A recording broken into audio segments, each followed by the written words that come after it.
Morning news కి స్వాగతం. వార్తల్లోకి వెళ్లే ముందు బాన్స్వాడలోని ప్రభుత్వ ఆసుపత్రిలో ఒక వింత సంఘటనే జరిగిందని చెప్పుకోవచ్చు. ఎందుకు వింత సంఘటన అంటే ఒకసారి మనం ఈ వీడియోని చూస్తే మనకు అర్థమవుతుంది.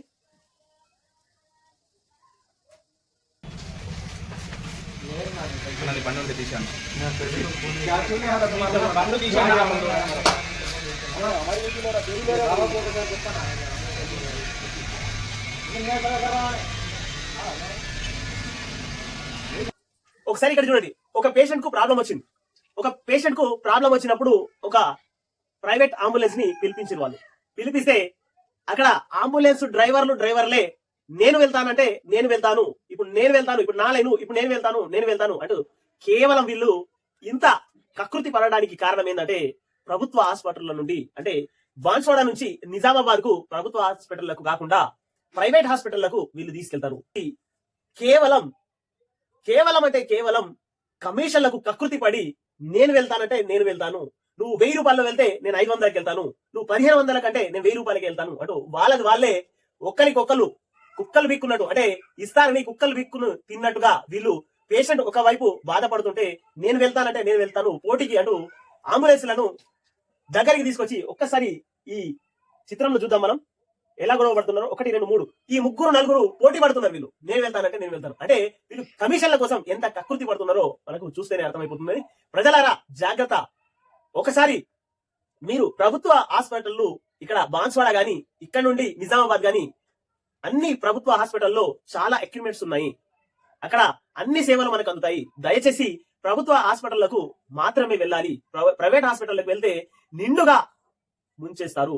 మరీ చెప్పుకోవాలంటే నిజామాబాద్ జిల్లాలో ఉన్నటువంటి విపరీతంగా మనిషి రక్తాన్ని జలగలాగా పీక్కుని తింటున్నాయి అని చెప్పవచ్చు.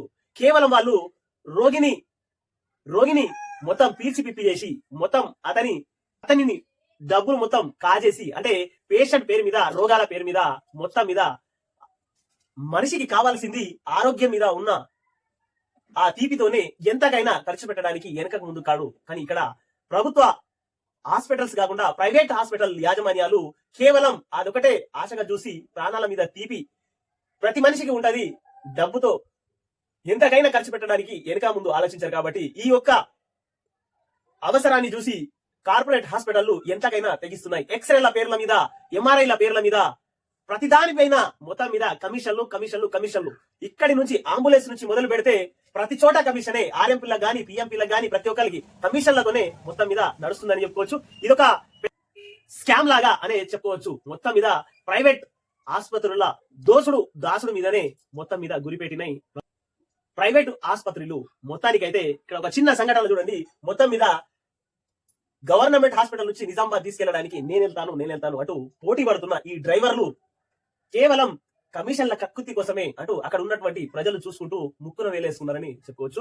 అయితే పేషెంట్ బంధువులు మాకు ప్రాణం కావాలి అంటూ ప్రాణం ఆశ కోసం వీలు ఎదురు చూస్తే ఇక్కడ అంబులెన్స్ డ్రైవర్ల నుంచి మొదలు పెడితే అందరికీ కమిషన్ల కకృతి కోసం ఎంతకైనా తెగిస్తారు అనే ఉదాహరణతో మనం చూడొచ్చు. మొత్తం మీద అంబులెన్స్ డ్రైవర్లు ఇంత కమిషన్ల కకృతి కోసం ఒక ప్రాణాన్ని కూడా తమ యొక్క అవసరాల కోసం కమిషన్లు ఎక్కడ ఎక్కువ వస్తే ఆ ఆసుపత్రికి అంటే ప్రైవేట్ ఆసుపత్రికి తీసుకెళ్లడానికి వాళ్ళ మైండ్ ని ఆ రకంగా వాష్ చేసి ఆ ఆసుపత్రికి తీసుకెళ్లడానికి ఒక పథకం ప్రకారం అతని యొక్క మైండ్ ని ట్రాక్ చేసి పలానా ఆసుపత్రిలో బాగుంటది, మెరుగైన చికిత్స ఉంటది అంటూ మాయ మాటలు చెప్పి ఎక్కడైతే ఈ అంబులెన్స్ డ్రైవర్లకు ఎక్కువగా కమిషన్ వస్తుందో ఆ హాస్పిటల్లకి తీసుకెళ్లడానికి వాళ్ళను బ్రెయిన్ వాష్ చేస్తారు. దాంతో పాటు ఇదొక పెద్ద ముఠగానే చెప్పుకోవచ్చు. మొత్తానికైతే ఎక్కడ ఈ చిన్న మండల స్థాయిలో ఉన్నటువంటి ప్రభుత్వ హాస్పిటల్ నుంచి వీళ్ళ మెయిన్ టార్గెట్ ఇదే. ఇక్కడ నుంచి జిల్లా ఆసుపత్రులకు తీసుకెళ్లే సమయంలో దారి మధ్యలో వాళ్ళ యొక్క బ్రెయిన్ వాష్ చేసి మొత్తం మీద వాళ్ళకు కాసులు ఎక్కడైతే ఎక్కువ కమిషన్ల రూపంలో వస్తాయో ఆ ఆసుపత్రులకు తీసుకుని వెళ్ళడానికి వాళ్ళ బంధువుల గాని పేషెంట్ తో ఉన్నటువంటి వాళ్ళ బంధువుల బ్రెయిన్ వాష్ చేసి మరి ఈ మాయగాళ్ళు మోసం చేస్తున్నారని చెప్పుకోవచ్చు. మొత్తం మీద దీని వెనకాల ఒక పెద్ద ముఠనే ఉందని చెప్పుకోవచ్చు. అతి త్వరలో ఆ ముఠని గుట్టు రట్టు చేయడానికి మన కేనన్ టీవీ ఒక స్టింగ్ ఆపరేషన్ చేయబోతున్నది. ఈనాడు పత్రిక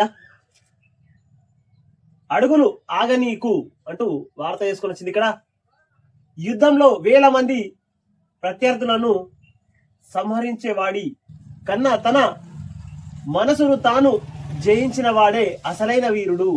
స్వయ నియంత్రణతో తనను తాను వశపరుచుకోగలిగిన మనిషిని ఎవరు ప్రభావితం చేయలేరు.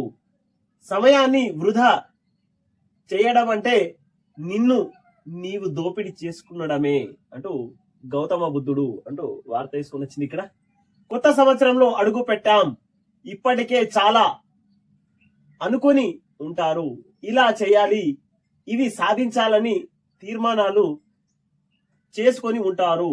ఎంత మంచి ప్రణాళికలు వేసుకున్నా వాటిని అమలు చేయకపోతే వ్యర్థమైపోతాయి. చాలా మంది కొత్త ఏడాది సంబరాలు ముగియగానే లక్ష్యం గురి మర్చిపోతారు. అందుకే అమలుకు కూడా వ్యూహం ఉండాలి. మన అడుగులు ఆగకుండా చూసుకోవాలంటే అంటూ వార్త వేసుకొని వచ్చింది. ఇక్కడ మొత్తానికైతే గౌతమ బుద్ధుడు అంటూ వార్త వేసింది. ఇక్కడ స్పష్టత ఉంటే సామర్థ్యము వస్తుంది అంటూ 3వ పేజీలో ఉన్న వార్త ఇది. ప్రజలకు చేరువైతేనే మనుగడ. వారి సమస్యలను పరిష్కరించండి, ప్రభుత్వ పథకాలను జనంలోకి తీసుకెళ్ళండి. మంత్రులు, ఎంపీలు, ఎమ్మెల్యేలతో సమీక్షలో సీఎం రేవంత్ రెడ్డి అంటూ వార్త వేసుకుని వచ్చింది. మొత్తానికైతే నిన్న రేవంత్ రెడ్డి గారు ఎమ్మెల్యేలకు గాని అటు మంత్రులకు గాని ఇటు నియోజకవర్గంలో టీములుగా ఏర్పడకండి, గ్యాంగులుగా మెయింటైన్ చేయకండి, నా దృష్టికి వచ్చింది అంటూ నిన్న కరాఖండిగా చెప్పేసిండు ఆయన. మొత్తం మీద గ్యాంగులను అంటే ఎవరికి వాళ్ళు అంటే నాదొక బ్యాచ్ నీదొక బ్యాచ్ అంటూ బ్యాచ్లను మొత్తం మీద కాంగ్రెస్ పార్టీలో గ్రూప్ రాజకీయాలు ఎక్కువ అయిపోతున్నాయి కాబట్టి ఈ గ్రూప్ రాజకీయాలకు స్వస్తి పలకండి. మొత్తం మీద అందరూ ఒకటై కాన్స్టిట్యున్సీలో ఉన్నటువంటి నాయకులు గ్రూప్ రాజకీయాలకు పాల్పడొద్దు అంటూ నిన్న మంచిగానే వేసుకున్నాడు. మొత్తం మీద కాంగ్రెస్ పార్టీలో 119 నియోజకవర్గాల్లో దాదాపు 25 నుంచి 40 నియోజకవర్గాల్లో గ్రూప్ రాజకీయాలే నడుస్తున్నాయని చెప్పుకోవచ్చు. మొత్తం మీద నాది తాగాలంటే నాది తాగాలి అన్నట్టు గ్రూప్ రాజకీయాలు ఎక్కువగా నడుస్తున్నాయి.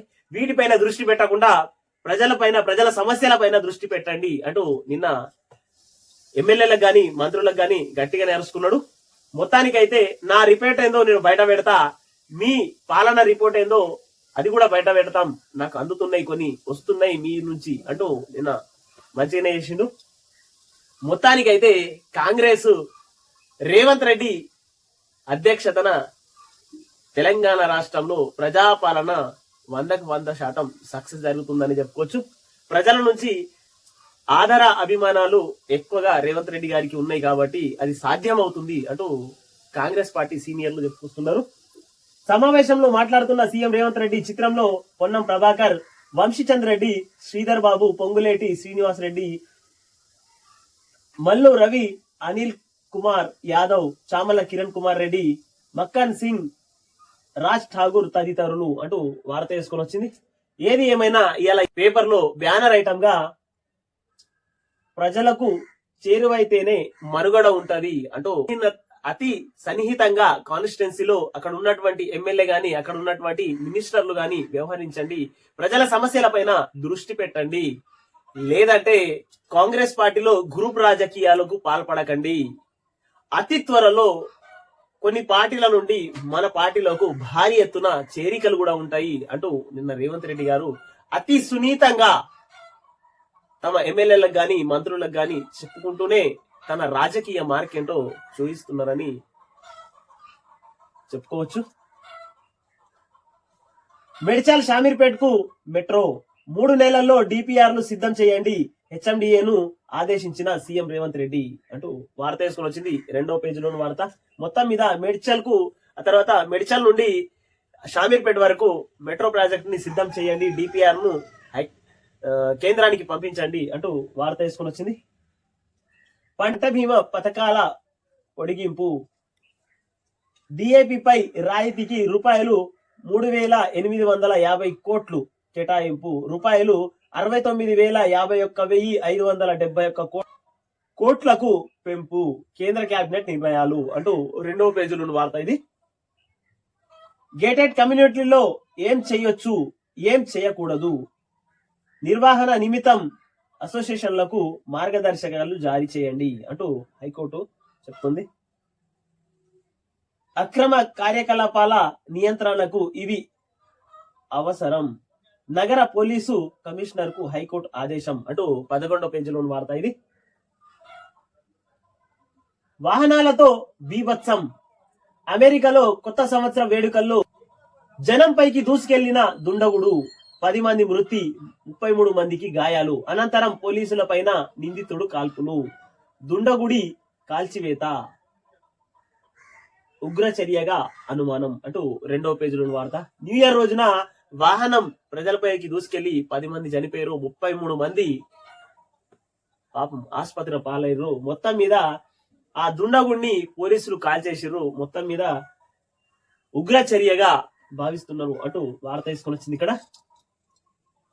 అమెరికాలోని న్యూ ఆర్లియన్స్ లో ప్రజలపై దూసుకొచ్చిన ట్రక్ ఇదే అంటూ ఇక్కడ ఫోటోలో చూస్తున్నా చూడండి. ప్రమాదం జరిగిన ప్రాంతంలో భద్రతా సిబ్బంది అంటూ ఫోటో వేసుకొని వచ్చింది. అదనపు కలెక్టర్లకు గురుకులాల బాధ్యతలు, నిరంతర తనిఖీలతో పాటు రాత్రి బస చేయాలి, ప్రభుత్వం ఆదేశాలు. మొత్తం మీద అదనపు కలెక్టర్లకు గురుకుల బాధ్యతలు అప్పగించింది ప్రభుత్వం.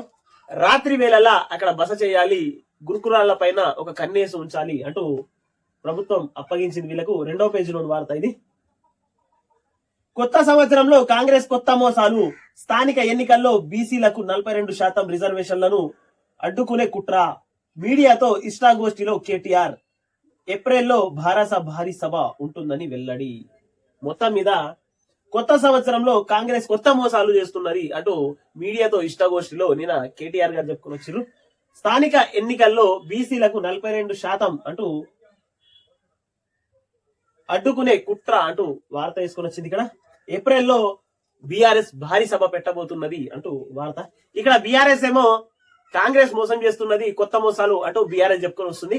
అక్కడ కాంగ్రెస్ ఏమో మొత్తం మీద వీళ్ళు 10 ఏళ్ళు ఏం చేసిర్రు, ఎట్లా చేసిర్రు, ఏ పథకాలకు ఎంత కేటాయించిర్రు, మొత్తం మీద ఇలా చిట్టాన్ని తవ్వుకుంటా వాళ్ళు కూస్తున్నారు.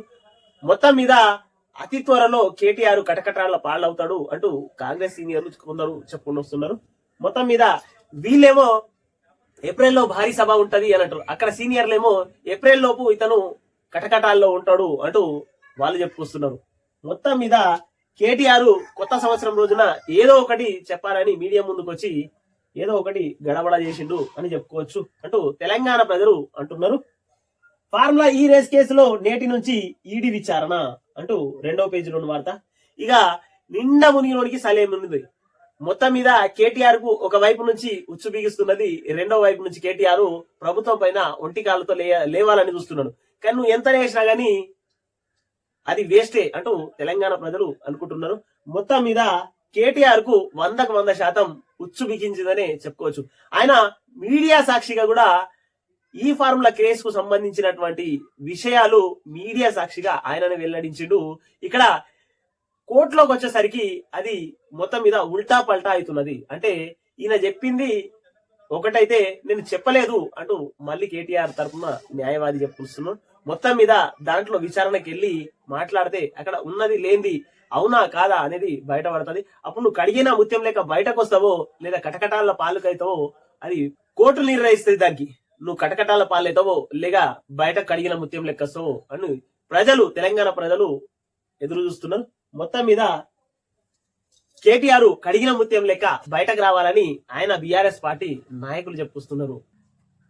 మొన్న జరిగినటువంటి నిజామాబాద్ కవితక్క సభలో మాట్లాడుతూ మా అన్న అంటే కేటీఆర్ ఎలాంటి తప్పులు చేయలేదు అంటూ మొత్తం మీద బీఆర్ఎస్ నాయకులు ఎలాంటి తప్పులు చేయలేదు కాబట్టి కడిగిన ముత్యం లెక్క బయటకు వస్తారు అంటూ చెప్పుకొచ్చిర్రు. K9 టీవీని సబ్స్క్రైబ్ చేయండి, షేర్ చేయండి, కామెంట్లు పెట్టండి.